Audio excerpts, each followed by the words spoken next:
Teleamazonas, Proyecto de Investigación Capítulo Ecuador presentan Tallos, un mundo intraterrestre. El 24 de mayo de 1891 nace en la provincia de Legnano, en Milán, Italia, Carlos Crespi Crossi, quien, ordenado como misionero salesiano, llega a la ciudad de Cuenca, Ecuador, en el año de 1927, en donde desarrolla un amplio servicio dado a su vocación misionera y con los conocimientos que tenía en filosofía, ciencias naturales, ya que obtuvo un doctorado en la Universidad de Padua, también doctorado en música, y dado su carácter fogoso y entusiasta y con un profundo conocimiento de arqueología, realizó varios documentales en el oriente ecuatoriano, en donde recogió valiosas colecciones botánicas, zoológicas, étnicas y arqueológicas, lo que le permitió armar un museo muy nutrido y valorado por la sociedad azuaya, en el cual coleccionó y defendió nuestro patrimonio arqueológico e histórico. Finalmente, el 30 de abril de 1982, muere víctima de un paro cardíaco cuando le faltaba un mes para cumplir los 90 años de edad. La comunidad azuaya lo venera como el Santo de María Auxiliadora, lugar en el cual, a más de existir un monumento a su memoria, se ha bautizado también una calle con su nombre. Muchas fueron las facetas de las actividades cumplidas por el padre Crespi, ya que las autoridades, las instituciones y la sociedad en general supieron reconocer, declarándole no solo el hijo ilustre de Cuenca, sino también ejemplo de sacerdote por el cumplimiento de su misión, cual fue la de dar testimonio de la presencia de Jesús el Cristo. Es así como hasta el día de hoy su tumba es muy frecuentada, incluso por personas que dejan plasmado su agradecimiento por los milagros recibidos.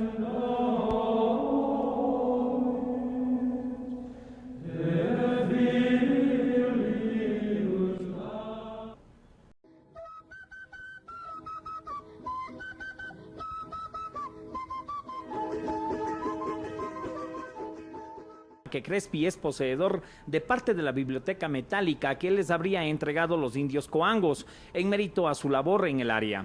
Cuando llegamos a lo que fue el Museo del Padre Crespi en Cuenca, encontramos únicamente los restos de esta edificación como fieles testigos de que aquí fue un museo arqueológico. Esto es todo lo que quedaba como testimonio de esta gran colección.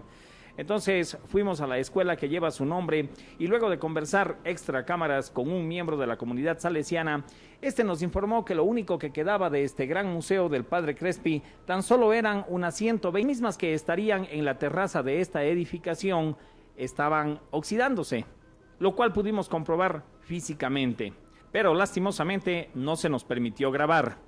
Luego nos informaríamos de que la gran parte de las piezas arqueológicas fueron adquiridas por el Museo del Banco Central de Cuenca, hasta donde nos dirigimos para conseguir alguna información, en donde fuimos gentilmente atendidos por su director, el doctor Andrés Abad.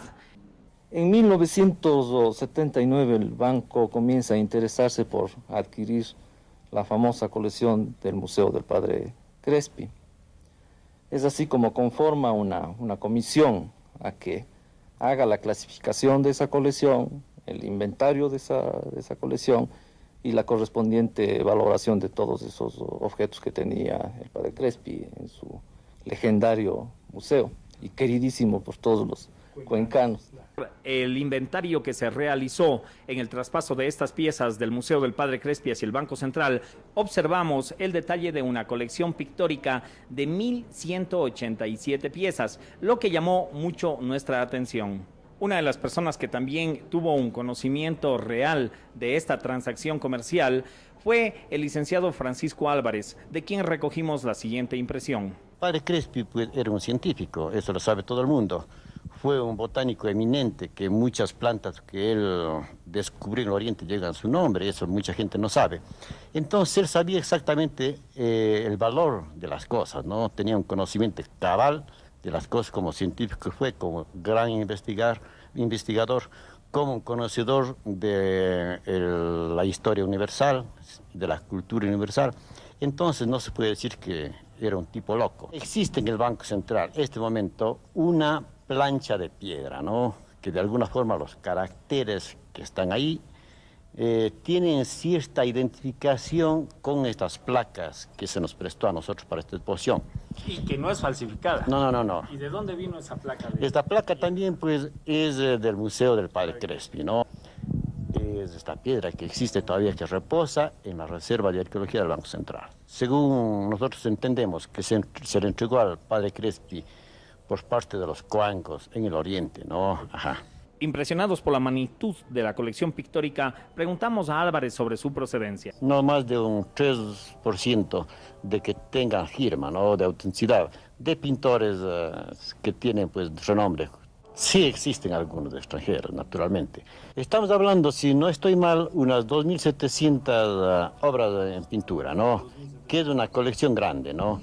Pero si el padre Crespi era reconocido por la sociedad cuencana como un hombre muy pobre en la parte económica, ¿cómo le hizo entonces para conseguir más de 2.700 pinturas, muchas de ellas de un valor incalculable? Tal vez el coronel de la Fuerza Aérea Norteamericana, Wendell Stevens, quien realizó durante 2 años una exhaustiva investigación sobre la procedencia de estas pinturas, tenga una respuesta. Pertenece a una colección de pinturas que hemos encontrado en el Museo de Padre Crespi en el María Auxiliadora Iglesia. Había pinturas muy interesantes. Había pinturas de los maestros en estos pocos que dejó en la mesa y sabemos que no está allí. Nosotros sabemos lo que está pintado en esa pintura. Estamos mirando, examinando y noticed atrás sellos y marcas y brands y números indican que algunos de estas pinturas en la mesa venía de Europa. Había uno que dice propiedad del Museo Grand Montrouge y otro con sello de otro museo, otro con marcas quemado en la madera, diciendo otro museo. De Francia, de Italia, de varios lugares en ese grupo en la mesa. Y adentro he visto en el flash, he bancos, estancias llenos de pinturas, como libros en una biblioteca. Cara atrás, muchos. ¿Cuáles? Había de Rafael, de Tiziano, de pinturas... Miguel Ángel, tal vez. ¿Quién? Miguel Ángel. Había un Miguel Ángel. Ya. Miguel Ángel también. ¿De dónde podían conseguir tantas pinturas aquí en Ecuador? Porque eran pinturas que estaban robadas de Europa por los nazis durante la guerra. Estaban de los países que Los nazis robaron en Europa y las trajeron para acá. ¿Cuál habría sido el sistema que llegaron estas pinturas acá? Yo voy a venir a esto, pero a este momento solamente sabemos que había pinturas de Europa, de los maestros en la bodega de Crespi.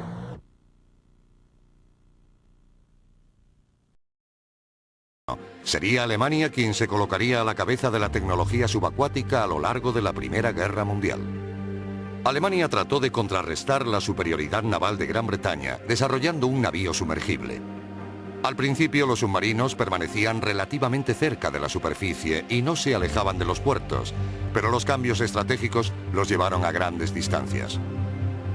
A una profundidad de entre 60 y 80 metros y desplazándose a una velocidad de 8 nudos en inmersión y 15 en superficie, se convirtieron en armas mucho más agresivas. En 1918 los alemanes contaban con una flota de 44 de diverso tamaño que iba desde los costeros de corto alcance, con una tripulación de 24 personas, hasta los gigantescos de 1.500 toneladas con una tripulación de 60. Proyecto de Investigación Capítulo Ecuador presentan Tallos, un mundo intraterrestre. Bienvenidos. Estiatornis caripensis, o más comúnmente conocido como tallo, es el nombre de este atractivo pajarito cuyo principal hábitat en nuestro país ha sido objeto de distorsión de la realidad, encubrimiento de la información, incluso plagio de la misma, trabajos secretos y declaraciones misteriosas por parte de extranjeros que sin ningún escrúpulo nos han mentido en nuestra cara. y lo siguen haciendo con la venia de sus interlocutores. Más allá de lo que estos famosos detractores de la verdad nos han querido hacer creer, hemos realizado un minucioso trabajo de análisis in situ de la mal denominada Cueva de los Tallos. Y digo mal denominada Cueva de los Tallos, ya que el término cueva distorsiona en nuestra mente la magnitud de la realidad y la proporción de este mundo intraterrestre, como en realidad fue denominado por su legítimo descubridor, y así fue legalmente registrado en el año de 1969. Para empezar con esta aventura, queremos invitarles a ustedes a compartir con nosotros todos los detalles que nos llevarían al sitio mismo de este sorprendente y maravilloso lugar, en nuestro oriente ecuatoriano. Partiendo de la ciudad de Quito, recorremos los primeros 427 kilómetros para llegar a un punto muy cercano a la ciudad de Cuenca conocido como El Descanso. Luego subimos hacia el nororiente y pasamos por las poblaciones de Gualaceo, La Unión, Plan de Milagro, General Leonidas Plaza, El Rosario, Yunganza, San Luis del Hacho y La Bella Unión, en donde nos desviamos hacia Patuca, hasta donde se puede decir el camino es de tercer orden. Luego deberíamos avanzar hasta un punto en el oriente ecuatoriano conocido como Santiago, en donde se encuentra el destacamento militar denominado Batallón de Selva número 61, cuyo principal contingente es la Brigada de Selva número 21 Cóndor.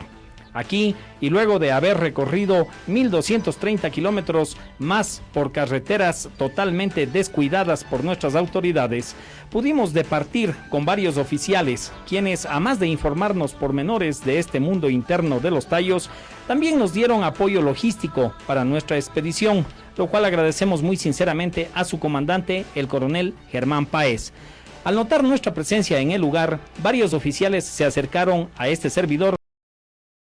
Luego de recorrer algunos kilómetros más, llegaríamos a la comuna de Yuquianza, en donde, por encargo de los ejecutivos de Teleamazonas, aquí, en este lugar, realizaríamos los arreglos para ir al próximo punto de acercamiento, es decir, a la confluencia del río Santiago con el Coangos. Es así como luego de una corta caminata por el hermoso y exuberante paisaje oriental, llegaríamos a las orillas del río Namangosa, en donde deberíamos abordar una embarcación, la misma que transportaría todo nuestro equipo de abastecimiento y a los 9 miembros del Club de Observación Galileo que formaron parte de esta expedición. Río abajo, atravesamos los hermosos parajes amazónicos y cruzamos por la unión del río Namangosa con el Zamora, unión que da origen al río Santiago, por el cual navegaríamos hasta llegar a la unión misma de este río con el Coangos, río afluente y originario de la cordillera del Cóndor. Llegaríamos entonces a las faldas de una gran montaña selvática en donde deberíamos ascender por el espacio de 6 horas y por el sistema conocido de Pica hasta una pequeña comuna que lleva por nombre Huancus, en la misma que solamente habitan 4 familias y en donde su autoridad nos hacía los siguientes comentarios. Este es una comunidad del centro que se llama Sionungui. Otro año pasé en Guarince, profesor de la escuela, del colegio. Después de 2 años estoy en Yungumas. ¿Usted conoce bien la Cueva de los Tallos que está aquí al frente? Sí, conozco la Cueva de Tallos desde 1973. También me visité primer año, primera vez que estuve allí. Visité la Cueva. La Cueva es magnífico, es lindo. Como adentro es como templos. Y además hay otras cuevas que son lindas cuevas de imaginarse ya, que no es, sí. Ya habrían pasado 3 días de viaje y al 4.º día, luego de haber recibido la autorización, fuimos llevados por varios guías montaña abajo hasta un punto denominado La Polea, la misma que nos debería cruzar de una montaña a otra por una polea que tenía 8 años de uso y que el único mantenimiento que habría recibido era buenas dosis de cebo para su eficaz rodamiento.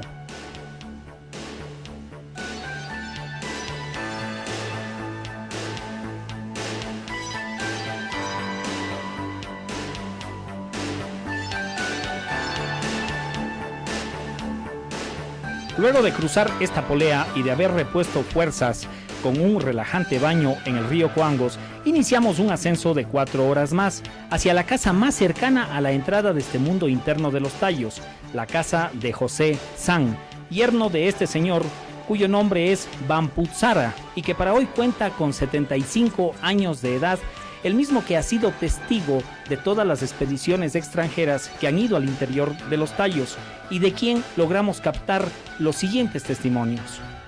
¿Cómo era su nombre? Antonio Bamputzar San.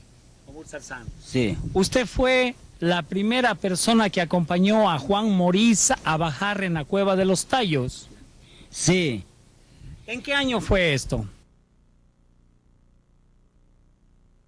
69. ¿Cuántos días permanecieron ahí en la cueva? Un mes. Señora, ¿usted entiende lo que yo le pregunto? ¿Cómo es su nombre, por ejemplo? Ana Ana Masuk, Ana María. Ana María. Masuk. Masuk.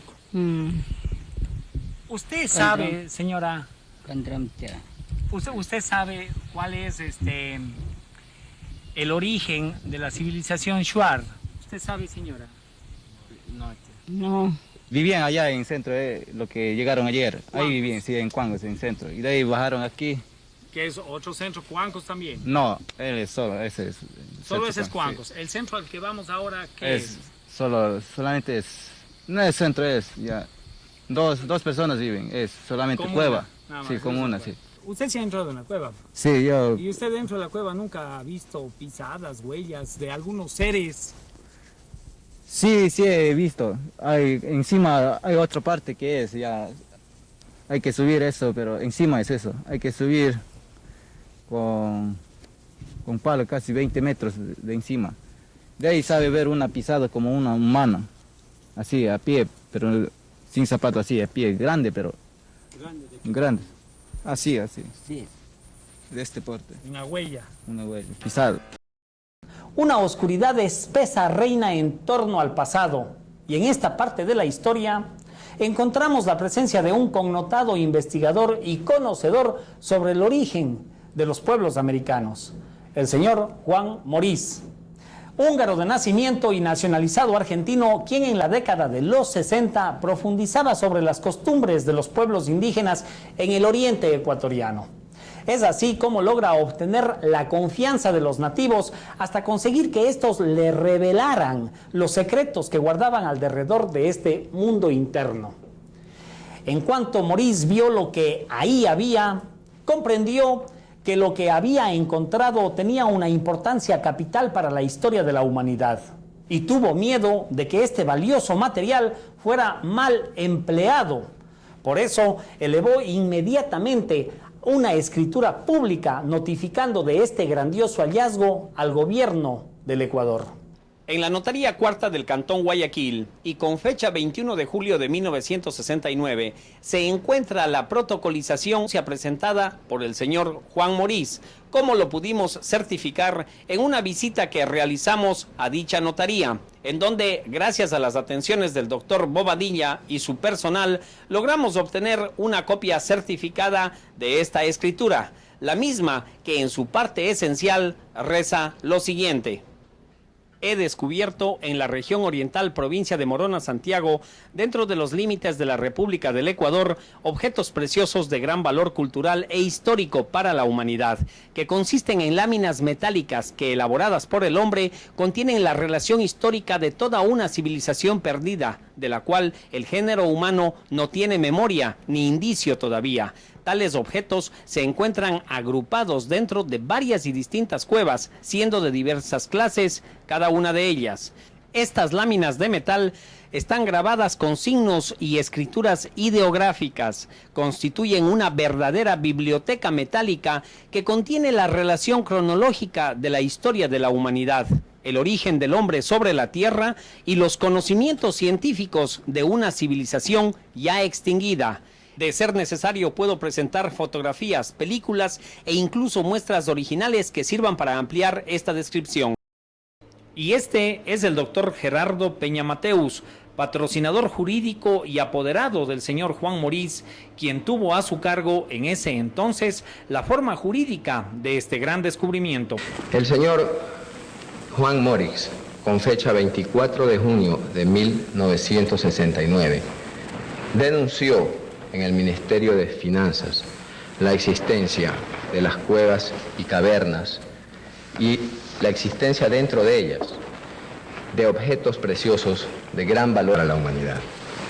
En las faldas de la cordillera del Cóndor está la Cueva de los Tallos. Para entrar en este sistema de túneles y gigantescas cavernas hay que descender cientos de metros en un operativo no apto para cardíacos. En 1969, el húngaro argentino, experto en cuevas, Juan Morix, ingresó a la Cueva de los Tallos y tras permanecer ahí varios días, dejó constancia ante un notario de lo que había encontrado. He descubierto valiosos objetos de gran valor cultural e histórico para la humanidad, dijo, especialmente láminas metálicas que contienen probablemente el resumen de la historia de una civilización extinguida.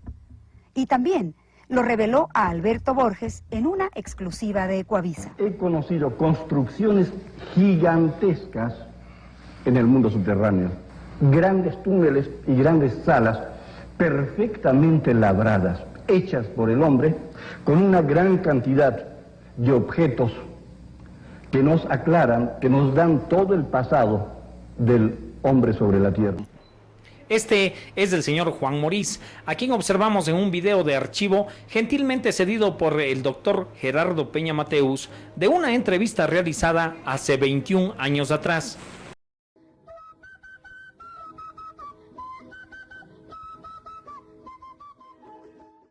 Hace aproximadamente un cuarto de siglo.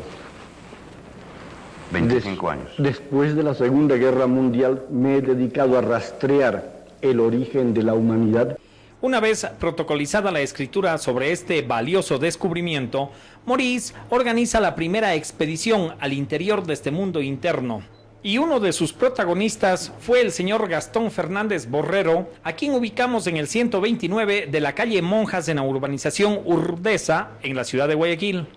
Aquí, el señor Fernández nos explicó en detalle esta aventura que tuvo lugar el 26 de julio de 1969, siendo este gerente de la Corporación Ecuatoriana de Turismo, Ceturis, como se llamaba en aquella época. Visitó la Cueva de los Tallos acompañado por doña Lilian Icaza Pérez, una distinguida dama guayaquileña, el doctor Gerardo Peña Mateus, el arquitecto José Rojas, el señor Hernán Fernández, el señor Orlando Criollo como fotógrafo oficial de esta expedición y el señor Juan Morís, quien tenía a su cargo la dirección de la misma. El nombre de esta expedición habría sido bautizado como Taltosoc Barlanja, Morís 1969. Luego de caminar 3 días y de utilizar lomo de mula por otros 3 días más, habrían llegado a la entrada de este mundo subterráneo, lugar en el cual el señor Fernández habría logrado documentar todo el trayecto al interior de este mundo subterráneo con una gran cantidad de evidencia fotográfica, la misma que está muy bien documentada y detallada en su libro de reciente edición y que lleva por título Mis 2 viajes a la Cueva de los Tallos y el problema fronterizo entre Ecuador y Perú en 1995. En esta obra podemos apreciar las primeras imágenes fotográficas tomadas al interior de esta mal llamada Cueva de los Tallos, así como por ejemplo una panorámica de lo que es la entrada a este mundo subterráneo y los preparativos del andamio para su descenso. El descenso mismo de los primeros 64 metros desde la boca principal de la superficie. Una toma de la misma entrada, pero desde el interior del primer descenso. También podremos observar en las fotos de Fernández su desplazamiento por el interior de estas sorprendentes estructuras internas. También podemos observar paredes y tumbados perfectamente delimitados en donde se puede apreciar lo que sería una puerta de acceso. Aquí podemos apreciar el desprendimiento de gigantescas piedras perfectamente cortadas y que han sido removidas por algún fenómeno natural. También observamos a Juan Morís. En esta gráfica seguimos observando pasadizos, paredes y losas de la misma estructura. Esta galería de piedra se encuentra a 2 kilómetros de distancia y a una profundidad de 97 metros bajo la superficie. Estas gigantescas piedras nunca se desprendieron desde algún techo o tumbado, ni de las paredes por donde transitaron los expedicionarios. Los desniveles eran franqueados por una escalera de madera construida por los propios nativos. A decir de Fernández, estas fotografías serían el testimonio más relevante de estas estructuras al interior de este mundo interno y que hablan por sí solas. La vegetación al interior está distribuida en varias mesetas, las mismas que sirven de albergue para los pájaros tallos, pues sus desperdicios son los que ayudan al crecimiento de la misma. Este es el lugar hasta donde avanzó esta primera expedición, contabilizando 4,5 kilómetros de recorrido a su interior.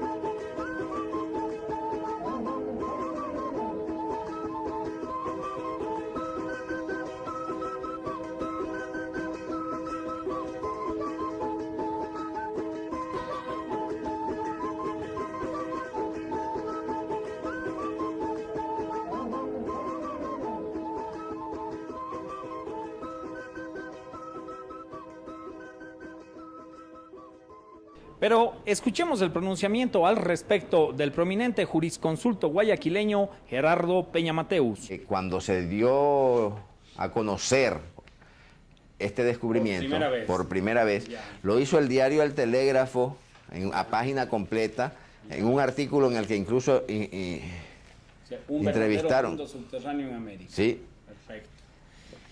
Y en el diario El Comercio también salió el domingo 28 de septiembre del 69, en el número 23.736, sale la noticia: un mundo subterráneo se ha descubierto en el Oriente.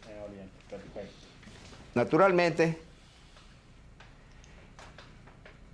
en ese momento ya los derechos del señor Juan Morix como descubridor estaban asegurados. Ya estaba la escritura hecha. Ya yo pude probar que él lo había firmado antes de nosotros salir desde Guayaquil en esta expedición, y que él fue quien nos condujo a todos los expedicionarios a través de la selva hasta este lugar.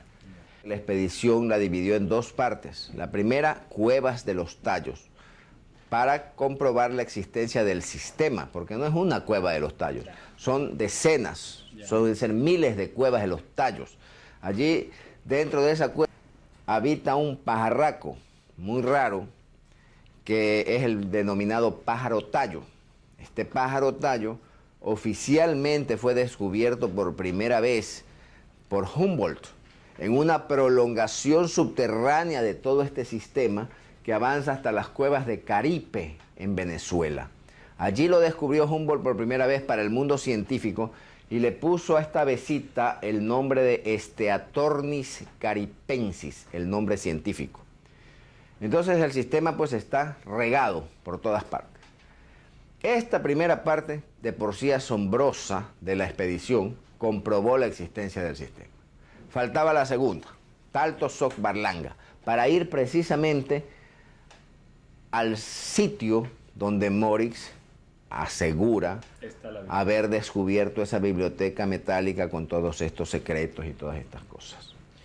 Esta segunda parte requería naturalmente el apoyo oficial del gobierno, y no solamente de nuestro gobierno, sino que Morix pretendía que los gobiernos de Argentina, de Chile, de Perú, de Colombia, de Brasil, en general de toda la América del Sur, enviaran sus delegaciones oficiales para dar a conocer oficialmente su descubrimiento y tener las garantías de la pureza de la operación y de que no se tocaría absolutamente ningún objeto, porque allí donde brilla el oro, brilla la codicia.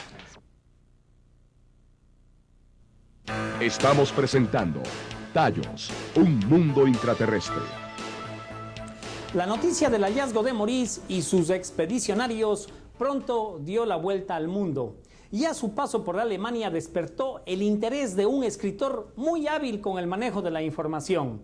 Nos referimos a Erich von Däniken, un suizo que para entonces contaba con 37 años de edad y 2 obras a su haber: Recuerdos del futuro y Retorno a las estrellas, en la que se plantea la tesis de que el Homo sapiens de la Tierra fue el producto de un maridaje con seres provenientes del cosmos. Inmediatamente von Däniken hizo maletas y apareció en la ciudad de Guayaquil para contactarse con Maurice. En el 10º piso del Hotel Atahualpa, el día 4 de marzo de 1972, al mismo que logró convencerlo con una historia de financiamiento para su proyecto de investigación al interior de este mundo subterráneo. Y luego de recoger todo el material que generosamente Juan Maurice y su equipo de investigación le entregó, escribe esta obra, El oro de los dioses, la misma que a más de ser plagiada se convirtió en un bestseller, ya que se vendieron 25 millones de copias en todo el mundo y traducida a 12 idiomas. Pero lo cierto es que von Däniken nunca estuvo en la denominada Cueva de los Tallos. Hace 2 años atrás logramos entrevistar a Erich von Däniken a su paso por Ecuador. Entrevista en la que se mostró muy esquivo cuando se trataba de profundizar en el tema de este mundo interno de los tallos. Todas las fotografías que inserta von Däniken en su libro fueron entregadas por el señor Gastón Fernández a petición de Juan Maurice, quien confiaba en todos los ofrecimientos que habría hecho a su descubridor Erich von Däniken, cosa que nunca se cumplió. Por lo que Fernández se siente estafado y ofendido, ya que este señor primero afirma en su libro que estas fotos él mismo las tomó, lo cual es totalmente falso. Además, se habrían vendido 25 millones de copias en varios idiomas, como lo reseña Juan Maurice en su entrevista de archivo. El señor von Däniken escribió el año 1973 un libro que ha sido uno de los grandes bestsellers de la historia de la literatura de todos los tiempos, El oro de los dioses. Aquí tenemos en la versión española, aquí en la versión inglesa, aquí en la versión alemana. Se ha traducido el libro a 29 idiomas y se han tirado 25 millones de ejemplares. Yo desearía que usted nos explique en qué consistió la polémica de von Däniken y usted, que fue registrada en el pasado por la revista alemana también de gran tiraje, Stern. Aquí la tenemos. La revista Stern, revista de gran tiraje, publicita La Cueva de los Tallos. Y el libro de von Däniken, El oro de los dioses, donde se habla del señor Moritz, del padre Crespi y de los tesoros maravillosos que encierra el mundo subterráneo. ¿Cuál es la razón de la pugna? ¿Por qué pelea usted con von Däniken cuando se publica este libro? Porque yo he buscado ayuda para ver si podemos en el Ecuador organizar una expedición seria con todas las garantías pertinentes del caso. Deben recordar que he recorrido todos los ministerios, he golpeado todas las puertas, he pedido ayuda para revelarle al Ecuador, a América y a la humanidad el grandioso pasado que tiene el hombre. Un buen día, como tantos, se ha presentado Erich von Däniken con un grito de batalla: traigo $200.000 para que Juan Maurice organice esa expedición. Eso se lo ha presentado al doctor Gerardo Peña. Yo estaba en Quito en ese momento. Erich von Däniken habló con nosotros. Hemos hecho un pequeño viaje recorrido de paseo turístico nomás, a través de Cuenca y sus alrededores. Les hemos mostrado Ingapirca, y ha tomado unas fotografías, ha pedido fotos de las cuevas. Le hemos ofrecido y dado todo lo que ha pedido. Y un buen día aparece un libro que es este. El día que hemos leído el libro, habían llegado, días antes, los redactores de la revista Stern. Erich von Däniken ha mentido, ha usado todo para ganar dinero. Inmediatamente hemos protestado a través de la revista, el mismo día de aparecer el libro de Däniken, hemos protestado en la revista y hemos rechazado rotundamente las mentiras de Däniken. Por ello, el director del Museo del Banco Central, que dice en su declaración que este libro ha sido cuestionado en Guayaquil, acá en la revista está, no en Europa, en Guayaquil, por el doctor Peña y por yo mismo. Otra de las mentiras del director del Museo del Banco Central. Entonces Morix, que tenía la autoridad moral y legal para hacerlo, porque todos los integrantes de la expedición habíamos firmado un documento en el que dice que el único autorizado para dar noticias, disponer de fotografías, autorizar publicaciones relacionadas con la expedición Morix, era el señor Juan Morix. Le hizo entrega de unas pocas fotografías y le dijo, le deseó suerte y le dijo, pues ojalá sean buenas sus conferencias y podamos seguir adelante y usted pueda integrarse a mi próxima expedición. Eso fue todo. Ya. Y ahí viene... le prohibió terminantemente, y me consta que lo hizo porque fue delante mío, que haga uso comercial de la historia. Ya. Porque eso tenía características científicas que no debían ser distorsionadas en un libro de ciencia ficción. Y en eso quedaron. Pero eso fue precisamente lo primero que hizo el señor von Däniken. Apenas regresó a Suiza con la fotografía, esta es la mía, dijo. Claro. Escribió un libro contrariando las expresas prohibiciones de Morix. Y el oro de los dioses. claro, por una parte dio a conocer el descubrimiento, es verdad, pero por otra parte le causó también un grave daño porque lo mixtificó con pasajes de ciencia ficción y estas cosas. La historia es realmente auténtica, pero en la forma en que Däniken la trató, pues causó la indignación de Juan Morix. Däniken publica pues la historia que le acabo de mencionar, que de por sí es interesantísima. Naturalmente empieza a vender como pan caliente pues ejemplares de su historia. Y en las páginas del libro publica las fotografías referentes a este hallazgo. Y lo que es peor, y esa es la parte que más le molestó a Morix y también a mí, que él en el libro dice haber estado con nosotros en la expedición esta, ¿no? Y en prueba de que ha estado con nosotros publica en la contratapa una fotografía de él con el señor Juan Morix.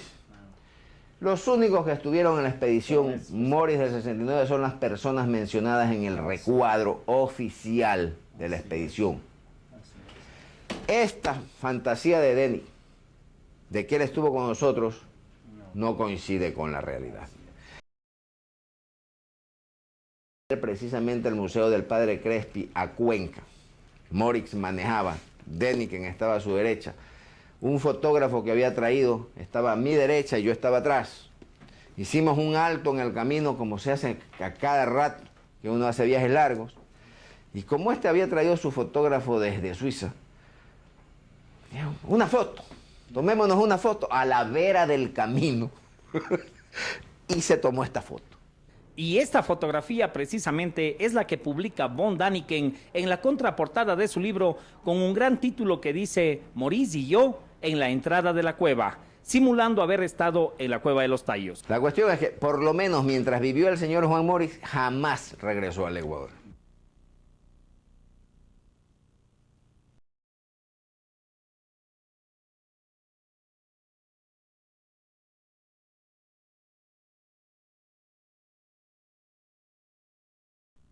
Estamos presentando Tallos, un mundo intraterrestre.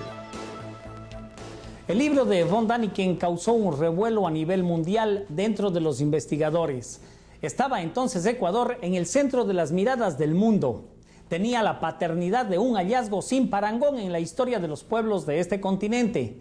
Y es aquí donde aparece un personaje de nombre Stanley Hall, quien inmediatamente entabla comunicación con Juan Morís y todo su equipo de investigación, ya que menciona estar interesado en desarrollar una expedición científica al interior de este mundo subterráneo. Y desde luego, para esto contaría con el apoyo de un nutrido cuerpo de científicos escoceses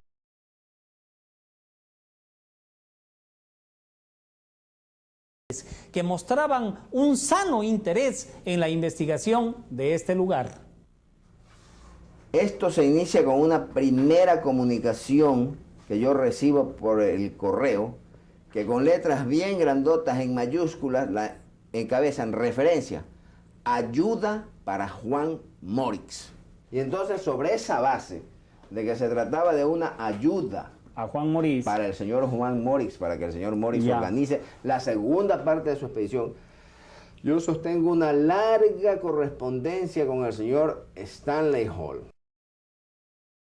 Alto en las montañas de los Andes, en la ciudad de Cuenca, Stanley Hall busca a un sacerdote católico llamado el Padre Crespi. No, espera, eso, con la cosa del museo, ¿no?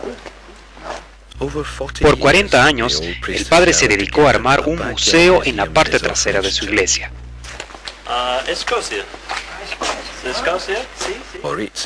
Juan Moritz le dijo a Hall que buscara algunas piezas específicas. Una placa de oro, parte de los mensajes de los dioses, con símbolos extraños en ella, y una piedra tallada en forma de domo. Este es metal oro puro.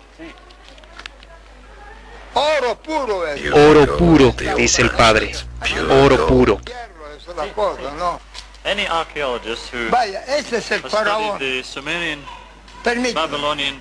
El faraón, no, ese es el faraón, ¿no? El rey de Babilonia. Ningún arqueólogo convencional pensaría ir al patio trasero de una casa en Sudamérica en búsqueda de piezas de la antigua Babilonia, de más de 5.000 años. Aquí, y en la cueva de los Tallos, su fe en Juan Moritz se pone a prueba. No. Ya cuando Cristóbal Colón había descubierto la América, ya no. Some of them are quite remarkable objects. No, espera, eso, con la cosa del museo, ¿no? Esta figura particular que tengo aquí aparece en la mejilla de Chip Mayambe, que es una de las cabezas militares de los indígenas Shuar. Esto viene de la cueva de los Tallos. Oiga, permiso, Shuara nothing. No hablar de Shuara. Babilonia, Ur, Egipto, Tierra del Fuego. La Shuara, otra película. Yo hice una gran película de los Shuara. Pero 400 y más copias. Todo lo han querido eso, ¿no? De Washington, ¿no? La reina. Todo lo han querido eso, ¿no? De Washington, ¿no? La reina. La primera carta que yo recibo del señor Stanley Hall, de fecha 25 de febrero del 74, con el Departamento de Geografía de la Universidad de Glasgow, etc., con el objetivo de explorar las formas de ayudar a Juan Moritz en sus necesidades en relación con los túneles del Ecuador. Eso me lo dice a mí. Mientras tanto, también lo recalca en letras mayúsculas en la carta que le escribe al general coronel Pender, Assistance for Juan Moritz. A esta primera correspondencia le seguiría una secuencia más de correspondencias en las que se iría dando forma a la idea del señor Stanley Hall de organizar una expedición que fuera al interior del mundo subterráneo de los Tallos en conjunto con científicos británicos, el señor Juan Morís y las personas que él designe. El señor Hall nos mandaba una serie de referencias interesantísimas, Nos decía que iban a venir los Gurkhas del Nepal, como en efecto vinieron los Gurkhas. Nos mencionaba que iba a venir el astronauta Neil Armstrong, que estaba sumamente interesado en conocer las entrañas de la Tierra, puesto que había conocido la superficie lunar. Decía que la reina de Inglaterra estaba pendiente de los resultados de esta expedición. Todos lo han querido a esa, ¿no? De Washington, ¿no? La reina. Y que la iba a padrinar, pues, el príncipe de Gales. Toda una cosa maravillosa, con el objetivo de entusiasmarnos a todos. Y naturalmente todos nos entusiasmamos, pues. ¿Qué más queríamos que con el auspicio del gobierno británico se organice la segunda parte de la expedición y poder llegar hasta el punto donde Morris que existía la biblioteca metálica? Era una oportunidad única. Entonces, yo le seguí la correspondencia a Hall, vino Hall a Guayaquil, se entrevistó conmigo muchas veces, organizamos le dimos a conocer cómo habíamos organizado la expedición a fin de que ellos puedan organizarla perfectamente la suya. Pero naturalmente el señor Juan Morris, que era el descubridor, pues, él era inflexible desde el punto de vista de que el jefe de la expedición iba a ser él. Claro. Porque él sabía... Allí surgió, pues, la primera discrepancia. Cuando los ingleses se dieron cuenta de que se habían encontrado con un caballero de un carácter inflexible, de una personalidad absorbente y de un conocimiento extraordinario desde el punto de vista arqueológico, esotérico, lingüístico, cultural, no pudieron doblegar a Morris. A Juan Morris. A Juan Morris, al descubridor de la cueva de los tallos y del mundo subterráneo, después de haber sostenido que todo se organizaba para auxiliar a Juan Morris, el rato de la verdad lo quisieron llevar como guía. Y Morris se indignó y dijo que de ninguna manera iría en esas condiciones, porque o aceptaban que era el jefe único y absoluto de la expedición y que los Gurkhas del Nepal estarían a sus órdenes y que el señor Armstrong estaría a sus órdenes y que la expedición inglesa estaría a sus órdenes, o no iría. Porque si lo necesitaban a él para conocer lo que él había descubierto, no lo iba a poner a los pies de su majestad británica. Ya me escribe aquí el señor Stanley Hall con fecha 30 de septiembre del 75, en que me dice: apreciado doctor Peña, espero que usted y el señor Morris estén bien. La única manera práctica de incorporar las condiciones del señor Morris es tener dos expediciones paralelas, ambas recibiendo el apoyo logístico del ejército inglés en igualdad de condiciones. Entonces, expedición número 1, líder Juan Morris, y le pone una serie de objetivos. Claro. Expedición número 2, líder el señor Christopher Brown, con todo el ejército inglés atrás, con los Gurkhas, con todos los equipos, con todos los sabios que vinieron.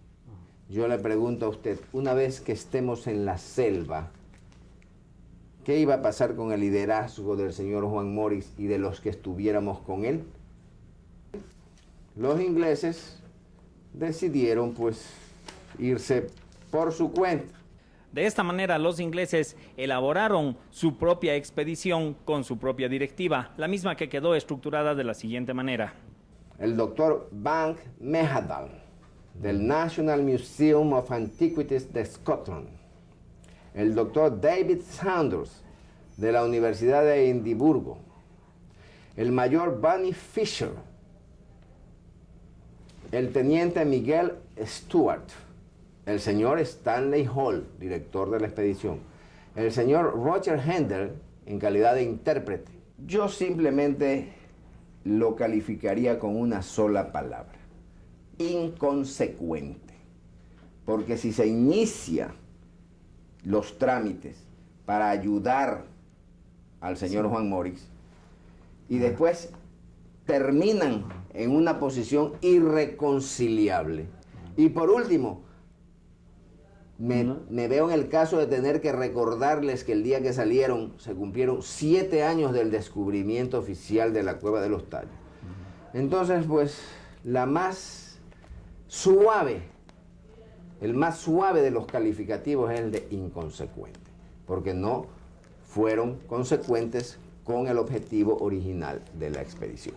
En la ciudad de Quito, en el 134 de la calle San Ignacio y avenida 6 de diciembre, logramos tener una entrevista a media luz con el señor Stanley Hall, quien nos hizo los siguientes comentarios con referencia a esta expedición. Las cuevas son parte de un sistema